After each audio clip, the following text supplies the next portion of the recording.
no contexto histórico, pessoal, essa aqui é uma foto do conversor Bessemer, criado em 1885. Esse conversor, ele se encontra hoje, isso aqui é uma foto do Museu de Ciências Naturais de Londres, tá?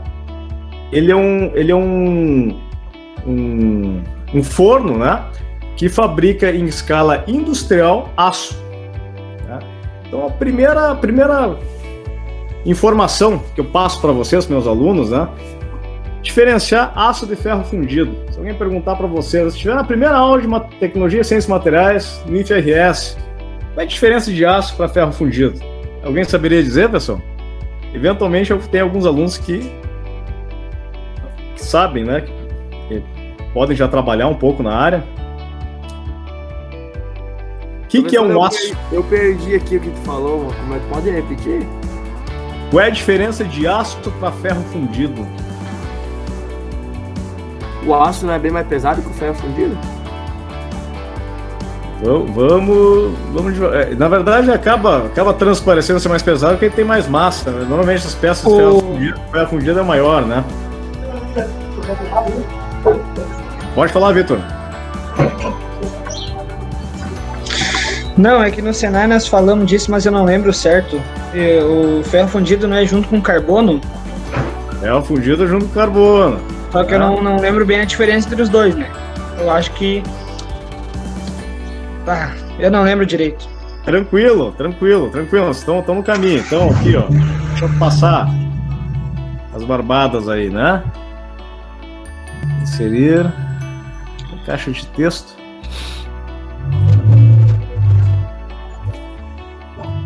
Aço. Tá? Que o... E também o aço é diferente do... É uma variante do ferro, né? 2,11% de carbono. Então, o aço, pessoal, ele vai ter entre 0,008% de carbono até 2,11% de carbono. Ou entre 0% de carbono a 2% de carbono, tá? Então, o aço é uma liga ferro-carbono com muito menos carbono. Bom, professor, e o ferro fundido, né? Utilizado aí para fazer um bloco de motor, por exemplo, para fazer um arado, uma estrutura. O que vai ser esse ferro fundido? Então, o ferro fundido, pessoal, aí já vai ser diferente. Ferro fundido, na verdade, foi a primeira liga de ferro que foi concebida, foi uma liga com bastante carbono. Então, entre 2,11% de carbono até 6,67% de carbono. Vou botar aqui. Viu, senhor? Desculpa interrompendo Claro. Um pouquinho aqui. Tem um colega nosso que ele está tentando entrar na aula, só que ele não está conseguindo. Ué, agora é Daniel Kemper? Daniel, esse mesmo. Agora sim. Valeu, cara. Não. Feito, pessoal. Então, olha só, pessoal. O aço é uma liga ferro-carbono com muito menos carbono. Ferro fundido tem bem mais carbono. Isso dá uma implicação gigantesca nas propriedades mecânicas desses dois tipos de materiais, né? Existe uma enorme quantidade de tipos de aço, tá? Relativo ao que tem a quantidade de carbono que ele tem e outras coisas que eu posso adicionar no aço. Isso tudo a gente vai ver lá mais para frente na disciplina. E ferros fundidos também, pessoal, né? Tem uma grande gama de tipos de ferros fundidos, né? Eu posso fazer tratamentos térmicos nesses ferros fundidos, faço tratamentos térmicos nesse aço para ter as diferentes propriedades mecânicas dependendo da aplicação que eu quero, tá? Então a gente vai nessa parte da matéria, para quem gosta de materiais mesmo, vai ser muito interessante, tá? Então o aço, pessoal, ele é muito mais flexível em termos de propriedades, ele é um avanço tecnológico bastante interessante, né? Em termos de redução de peso e aumento de resistência em relação ao ferro fundido, foi um ganho muito grande que a humanidade teve, certo? A questão toda é que antes o homem já sabia fazer o aço, o problema era fazer em escala industrial. E o senhor Bessemer aqui, soprando oxigênio aqui embaixo de um ferro fundido aquecido, né? Então, você funde esse ferro fundido e tem um sopro de oxigênio, o oxigênio se liga com esse carbono, sai do forno como monóxido de carbono e dióxido de carbono e fica um ferro com bem menos carbono, certo? Então esse foi o primeiro forno industrial para se fazer aço em grande quantidade. Então ela data aí a segunda revolução industrial. A segunda revolução industrial, justamente um dos marcos foi a produção de aço em larga escala. Então isso desenvolveu muito a nossa sociedade. Perfeito? Então, o nascimento da idade do aço, né? Então, o nascimento da idade do aço aqui é o conversor Bessemer. Para quem estudar ciências materiais, a pergunta era meio retórica, né? Meio até um pouco boba, vamos dizer assim, obviamente, para desenvolver novos materiais, reduzir custo, né? Então, algumas possíveis respostas é desenvolver novos materiais a partir do conhecimento de materiais antigos, né? Ou de conhecimentos disponíveis, entender o comportamento dos materiais selecionados de maneira correta, para a gente não ter falhas, né? Reconhecer os efeitos do meio na deterioração dos materiais e melhorar o desempenho deles frente ao meio, investigar causas de falhas, então quando já ocorreu, por exemplo, um problema, saber analisar aquele material, por exemplo, identificar o porquê que ocorreu a falha, se o problema foi um erro de projeto, aquele material não deveria estar ali, deveria ser outro material, ou se a macroestrutura ali não era correta, deveria ser outro formato, enfim, analisar, fazer uma análise investigativa de sinistros, por exemplo, tá? Então tem algumas questões aqui, né? Então, os rebites do Titanic, hoje sabe-se que tinham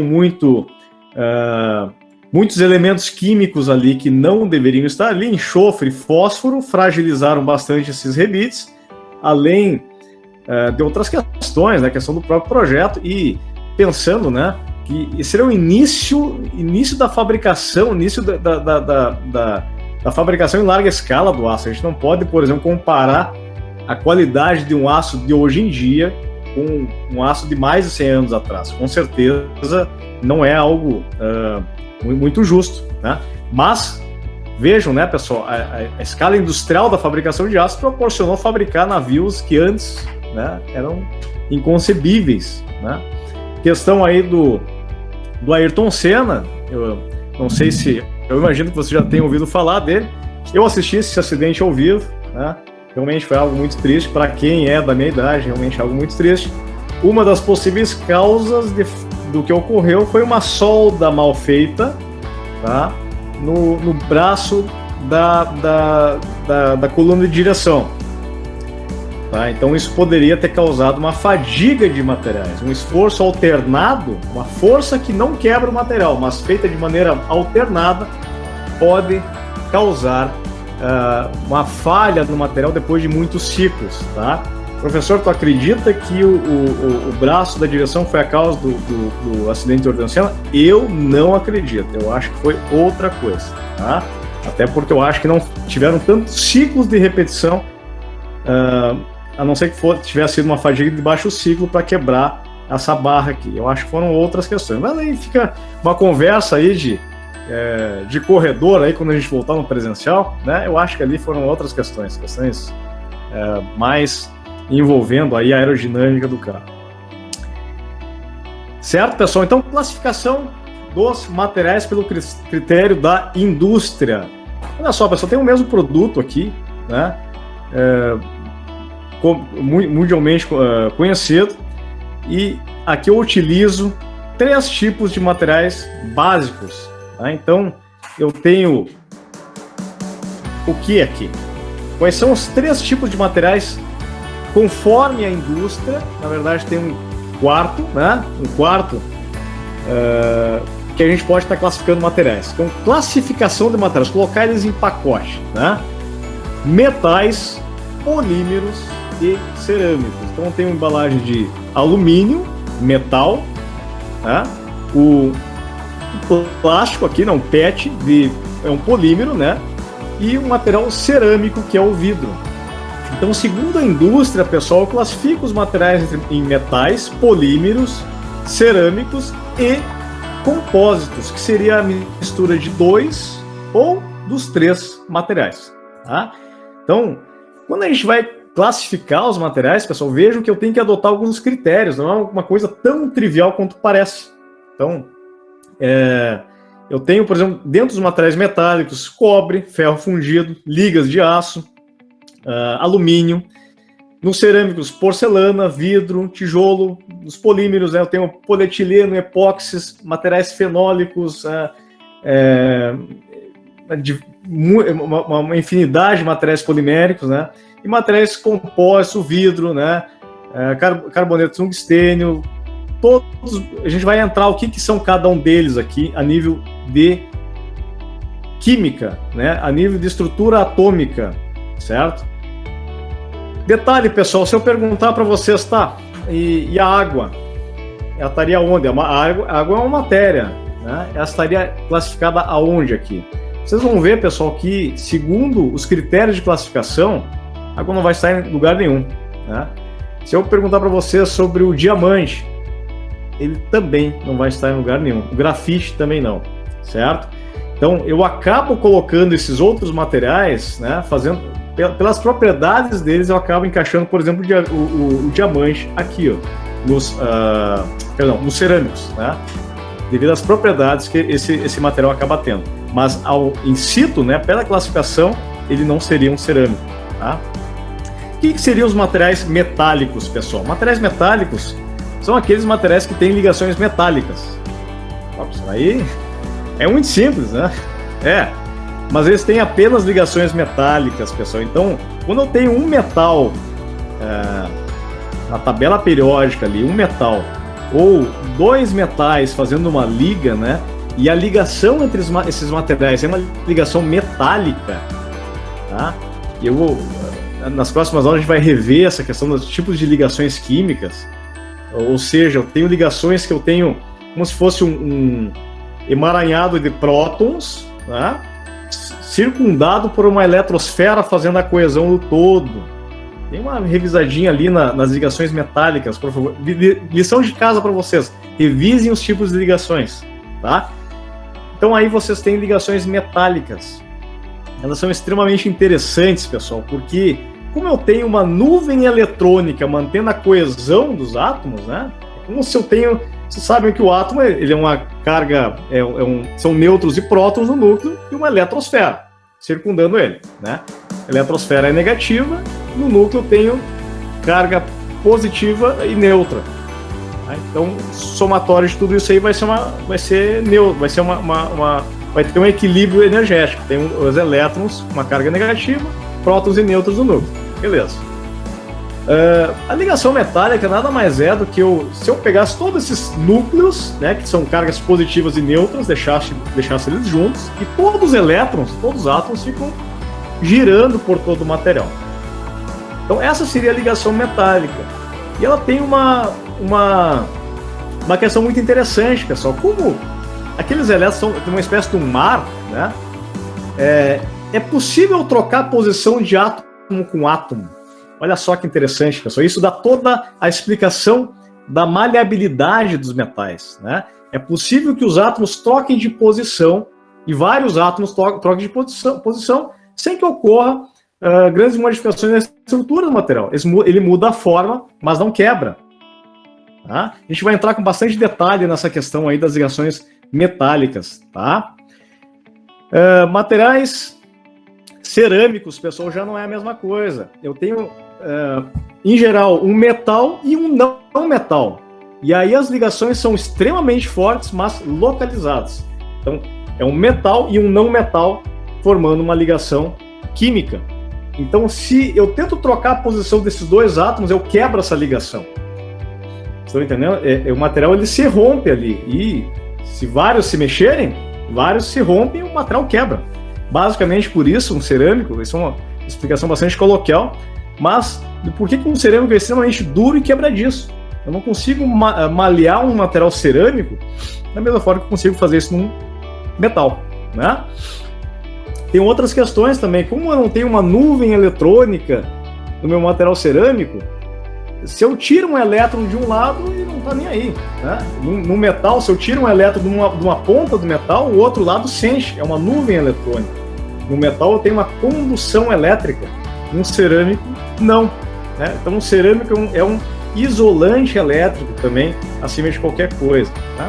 Então, são não metálicos e inorgânicos, óxidos, nitretos, carbetos. Pessoal, não se assustem com isso, tá? Eu sei que vocês estão começando a ver química agora, a gente vai devagarinho, tá, pessoal? Eventualmente algumas pessoas podem estar, o professor está falando de óxidos, nitretos, o que é isso? Então, devagarinho a gente vai ver tudo isso, apenas uma introdução, tá bom, pessoal? Mas ele basicamente é a ligação de um material metálico com um não metálico, tá? Isso é um material cerâmico, certo? Materiais poliméricos ou nossos plásticos, né?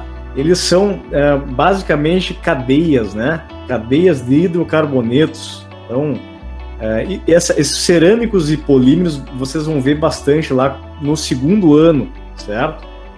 Mas eles basicamente são cadeias de carbono muito longas, certo? E umas encostadas nas outras, certo? Então, eles têm ligações muito fortes aqui entre si, né? Mas entre as chamadas macromoléculas, as ligações são muito fracas e se desprendem muito facilmente. Né? Então, por isso que eu aqueço um polímero, via de regra, ele se desfaz, ou ele fica muito frágil. Frágil não, muito maleável, né? Então, a gente também vai entrar uma certa quantidade de materiais poliméricos, depois vocês vão ver nos próximos anos, e materiais compósitos, pessoal, quando a gente tem a mistura de um material e outro. Então, concreto, na estrutura do próprio metal, muitas vezes eu tenho compósitos, a fibra de vidro, são materiais que unem, eu vou ter uma propriedade de um material junto com a propriedade de outro material. Juntos, esses dois materiais vão formar um material compósito com muito mais resistência. Tá? Então seria essa a ideia. Certo, pessoal? Para fechar, pessoal, eu não queria me estender tanto assim na nossa primeira aula. Antes de mais nada, pessoal, eu queria saber como é que está o entendimento de vocês. Está mais ou menos tranquilo? Pra mim tá de boa, porque eu tô conseguindo entender. Tá tranquilo, Tá tranquilo. Beleza, que bom, pessoal, tá? A gente, como tá no remoto, aqui a gente não enxerga o semblante de vocês e daqui a pouco o professor tá falando muita coisa aí, pode dar uma assustada no pessoal, e não é essa a ideia, é pelo contrário, né? Vamos lá. Então aqui, pessoal, em termos de classificação, em termos de ligações, né? A gente pode deixar aqui, então, coloquei aqui de uma maneira mais gráfica, né? Material cerâmico, com alguns exemplos, materiais poliméricos e metálicos, e o compósito, quando eu vou unir dois ou os três juntos, né? Os três. Sim, pode falar. O que aconteceu aí, cara? Tá muito baixo o volume. Daniel. Alô?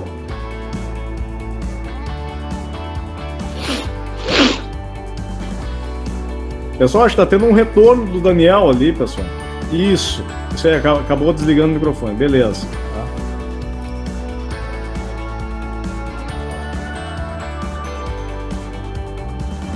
Ele pediu para repetir, professor.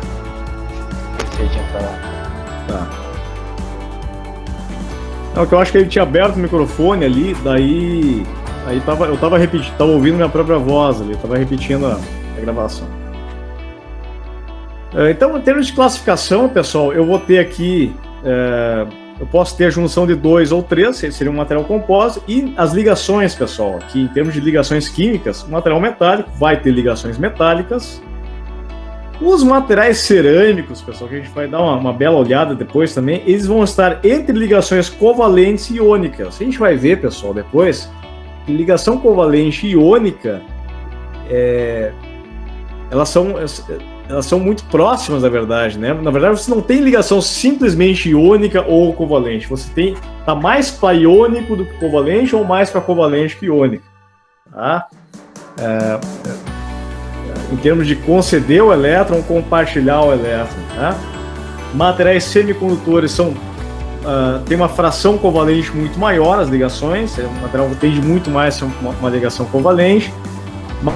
Materiais poliméricos, eles vão ter ligações covalentes, ligações fortes nas macromoléculas, a gente vai ver mais adiante, mas no meio delas vai ser ligações secundárias, ou seriam as ligações químicas. Então essa terceira aula, pessoal, que a gente vai ver mais ou menos mais a fundo isso aqui, tá? A gente não vai entrar tão a fundo hoje. Pessoal, o desempenho de um material vai depender da sua estrutura, das propriedades, né? E do processo de fabricação que eu vou aplicar, certo? Então, e o que é estrutura, pessoal? A estrutura ela é desde da estrutura atômica, a estrutura cristalina, a microestrutura e a macroestrutura. São 4 estruturas. As 4 têm que estar muito bem pensadas, pessoal, porque se eu falhar em uma, eu já vou gerar problemas críticos no meu material, na minha peça, certo? Então, por isso, pessoal, que eu começo sempre a disciplina buscando lá desde as bases, né? Sempre começando ali da parte mais científica, porque ali tem a explicação de muita coisa, pessoal, que muitas vezes é negligenciada e são os piores problemas que acabam acontecendo, tá? Então, a relação aqui dessa tríade de estrutura, processamento e propriedade. Por exemplo, pessoal, se eu tenho uma engrenagem, então eu sempre tenho aqui a aplicação, vai ser meu foco. Se eu quero desenvolver um produto, né, eu tenho que saber que eu tenho um foco que é aquela aplicação, né? E aí eu vou precisar de um processo que vai gerar uma estrutura, uma microestrutura, com as propriedades que eu desejo. Então, se eu preciso, por exemplo, de uma engrenagem, sabe? O meu problema é gerar uma engrenagem que dure. E aí, quais são os problemas de uma engrenagem, pessoal? Ela desgasta ali na região dos dentes. É uma região de muito atrito, né? Muitas tensões geradas ali. E eventualmente, se eu tenho pouca dureza, ela vai acabar desgastando. Já daqui a pouco ela começa a apresentar falhas ali naquela região. Porém, se a engrenagem inteira for muito dura, o que pode acontecer? Algum solavanco, algum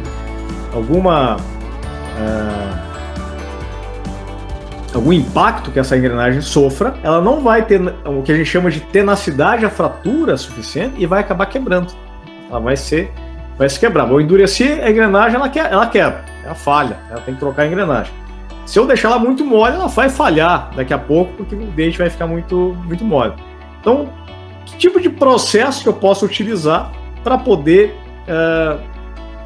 melhorar essa condição? Ou como que eu vou solucionar esse problema? Então, o processo de fabricação é um processo que a gente vai ver ainda na disciplina, chama-se cimentação. Eu vou colocar carbono só na superfície dessa engrenagem e vou temperar esse material depois. O que vai gerar isso? Uma estrutura, pessoal. Uma estrutura onde eu tenho muita dureza somente na superfície, né? Professor, que fase é essa? Tudo isso a gente vai ver, pessoal, tá? Chamada martensita, a gente vai ter só na superfície aqui. E no núcleo, a gente não vai ter toda essa dureza. Então, no impacto, o material inteiro, ele acaba suportando o impacto, porque ele não está todo endurecido, mas a superfície está devidamente dura para resistir ao desgaste, certo? Então, propriedades que eu vou ter no final: alta dureza superficial e o núcleo resistente, né, com dureza moderada, vamos dizer assim, tá? Pessoal, e quais são os processos de fabricação que a gente tem? Antes de a gente terminar, pessoal, hoje a gente vai se alongar um pouquinho mais, estamos alongando um pouquinho mais, tá? Eu gosto de respeitar essas determinações, então sempre fui muito de seguir ao pé da letra, mas eu acho que vocês é um ganho para vocês, né, pessoal? Então, o que seria um processo de forjamento? Eu trouxe alguns videozinhos para vocês aqui, tá? Para quem quiser.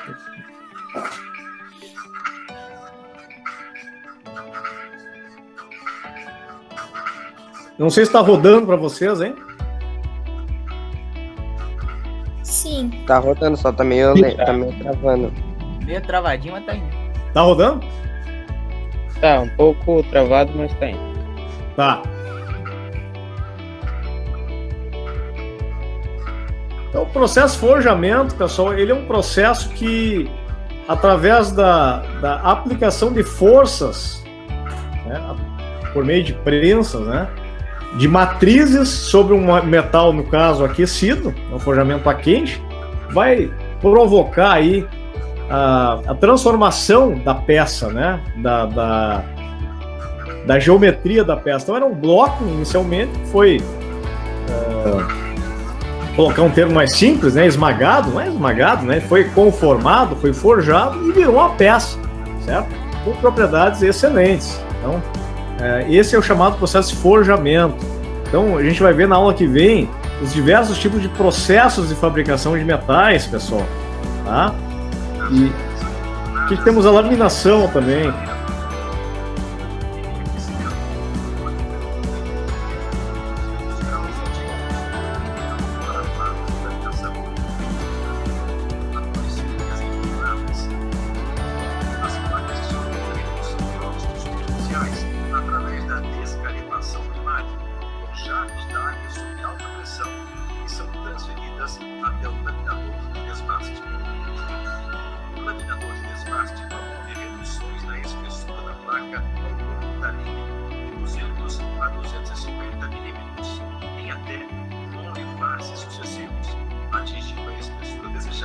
de 20 a 40 milímetros. Possui também um laminador de bordas vertical, que reduz em até 75 milímetros a largura das placas. Após o desbaste. Então, esse seria o processo de laminação, né? E tem alguns outros vídeos ali para vocês também, pessoal, para vocês estarem acompanhando, né? O que seria um processo de trefilação. A gente vai entrar em maiores detalhes aí na sequência. A redução da espessura, né? Por meio de passar o fio máquina numa fieira, né? De reduzir a espessura do material através de uma fieira, né?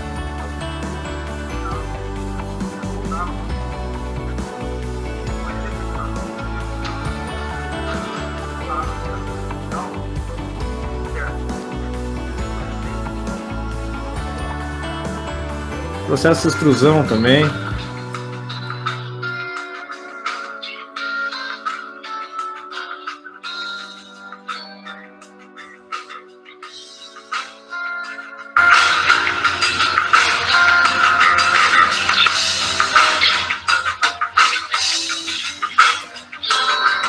Trefilação, eu vou puxar o material através de uma fieira, né? A extrusão, ao contrário, eu vou empurrar esse material, né? Estou só jogando os processos para vocês, que não estou explicando eles, não é a ideia de hoje, é somente mostrar para quem não conhece ainda quais são os processos, alguns dos processos de fabricação que a gente pode ter de materiais, né?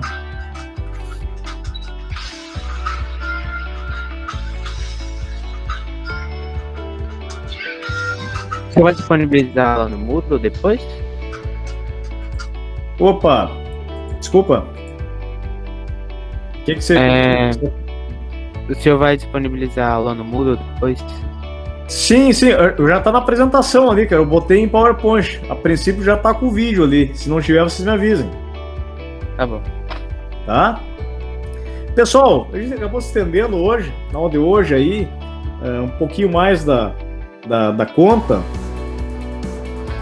E... o Daniel colocou ali, não entendi. Repetiu o que mesmo, cara? O que tu precisa ali para... O que não ficou tão claro? Pode falar. Agora que eu tô vendo as mensagens de vocês aqui. Professor, acho que o Daniel foi quando ele ligou o microfone naquela hora. E daí tranquilo. não conseguiu ouvir. Mas o senhor já repetiu para ele. Tá.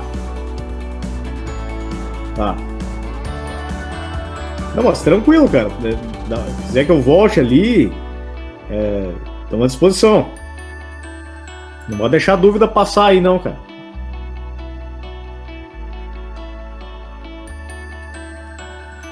Tu que sabe. Então tá, pessoal, um prazer grande estar com vocês. Acabamos nos estendendo um pouquinho, né? O material, falar sobre materiais, pessoal. Então, só uma breve explanação aqui para vocês. O livro base de ciências materiais, na verdade, é o William Callister, né? Isso aqui é o resumo do resumo de materiais, pessoal. É um mundo à parte, né? Então, o que a gente vai fazer na disciplina? Passar os conceitos básicos mais importantes de tecnologia dos materiais para vocês, né? De materiais de construção mecânica, e apresentar aspectos práticos, né? Ferramentas práticas para vocês estarem trabalhando, tá? Mas saibam, né, pessoal, que para quem gosta da disciplina, para quem gosta desse tipo de coisa, você não consegue se especializar em todos os materiais, né? É tão amplo que realmente acaba sendo muita coisa. Então, eu sempre tenho cuidado de passar o conhecimento dando uma certa dose, né? Cuidando para não pisar muito no acelerador, para vocês não se assustem, tá bom? Mas fiquem tranquilos. Senhor, seu número do WhatsApp para colocar no grupo? Sim.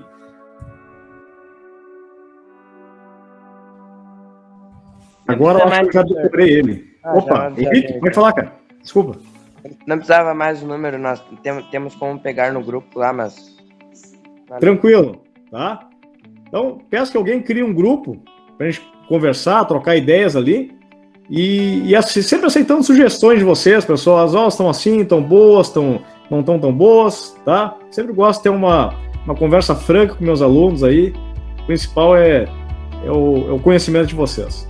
Tá bom, pessoal? Um prazer grande. Já vou estar colocando agora no Moodle essa gravação, para quem tiver alguma dúvida, certo? Um grande abraço para todo mundo e uma excelente semana para todos. Igualmente. Valeu. Tchau, professor. Tchau. Valeu. Valeu. Tchau, tchau. Tchau, professor. Tchau. Tchau, tchau. Tchau.